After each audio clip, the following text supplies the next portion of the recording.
ಬೆಂಗಳೂರು ನಗರದಲ್ಲಿ ಅಪರಾಧ ಚಟುವಟಿಕೆಗಳು ನಿಯಂತ್ರಿಸಲು ಹಾಗೂ ಅಪರಾಧ ಹಿನ್ನೆಲೆಯುಳ್ಳವರ ಮೇಲೆ ನಿಗಾ ವಹಿಸಲು ಶುಕ್ರವಾರ ತಡರಾತ್ರಿ ನಗರದಾದ್ಯಂತ ಹಲವು ರೌಡಿ ಶೀಟರ್ಗಳ ಮನೆಗಳ ಮೇಲೆ ಬೆಂಗಳೂರು ಪೊಲೀಸರು ದಿಢೀರ್ ದಾಳಿ ನಡೆಸಿದ್ದಾರೆ.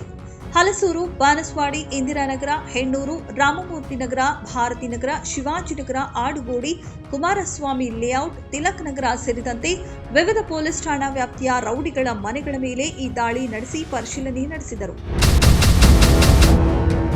ಬೆಂಗಳೂರು ನಗರದ ಎಲ್ಲಾ ವಿಭಾಗಗಳ ಉಪವಿಭಾಗಗಳಲ್ಲಿ ಎಸಿಪಿಗಳ ನೇತೃತ್ವದಲ್ಲಿ ಸುಮಾರು 1500 ರೌಡಿ ಶೀಟರ್ಗಳ ಮನೆಗಳು, ಬಾರ್ಗಳ ಮೇಲೆ ರಾತ್ರಿ ದಿಢೀರ್ ದಾಳಿ ನಡೆಸಲಾಗಿದ್ದು ಶೋಧ ಕಾರ್ಯ ಕೂಡ ನಡೆಸಲಾಗಿದೆ.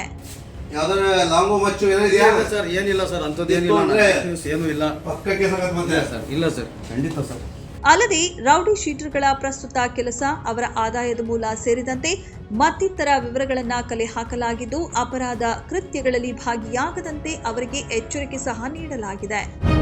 ಬೆಂಗಳೂರಿನ ಪಶ್ಚಿಮ ವಿಭಾಗದಲ್ಲಿ 222, ದಕ್ಷಿಣ ವಿಭಾಗದ 119, ಆಗ್ನೇಯ ವಿಭಾಗದ 120 ಸೇರಿದಂತೆ ಸರಿಸುಮಾರು 1500 ರೌಡಿ ಶೀಟರ್ಗಳ ಮನೆಗಳ ಮೇಲೆ ದಾಳಿ ನಡೆಸಲಾಗಿದ್ದು ಒಟ್ಟು 127 ಪ್ರಕರಣ ದಾಖಲಿಸಿಕೊಳ್ಳಲಾಗಿದೆ.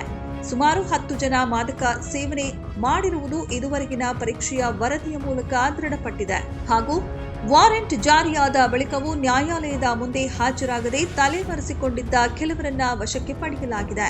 ಅಲ್ಲದೆ ಪೊಲೀಸರ ತಪಾಸಣೆಗೆ ಅಡ್ಡಿಪಡಿಸಿದ ಇಬ್ಬರ ವಿರುದ್ಧ ಚಂದ್ರ ಲೇಔಟ್ ಪೊಲೀಸ್ ಠಾಣೆಯಲ್ಲಿ ಪ್ರಕರಣ ದಾಖಲಿಸಿಕೊಳ್ಳಲಾಗಿದೆ.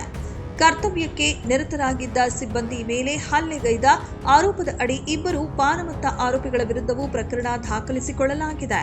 ಅಪರಾಧ ಹಿನ್ನೆಲೆ ಹೊಂದಿರುವವರ ನಿಯಂತ್ರಣ ಹಾಗೂ ನಿಗಾ ವಹಿಸುವ ದೃಷ್ಟಿಯಿಂದ ಎಲ್ಲಾ ವಿಭಾಗಗಳ ಪೊಲೀಸರು ಹಾಗೂ ಸಿಸಿಬಿ ಸಿಬ್ಬಂದಿ ಸೇರಿ ಈ ಜಂಟಿ ಕಾರ್ಯಾಚರಣೆಯನ್ನ ಕೈಗೊಳ್ಳಲಾಗಿದೆ. ದಾಳಿ ಸಂದರ್ಭದಲ್ಲಿ ಕೆಲವರು ಮನೆಯಲ್ಲಿ ಇರುವುದು ಪತ್ತೆಯಾಗಿದೆ. ಅಂತವರಿಗೆ ಕಾಲಮಿತಿ ನೀಡಿ ಠಾಣೆಗೆ ಹಾಜರಾಗುವಂತೆ ನೋಟಿಸ್ ನೀಡಲು ಬೆಂಗಳೂರು ಪೊಲೀಸರು ಮುಂದಾಗಿದ್ದಾರೆ.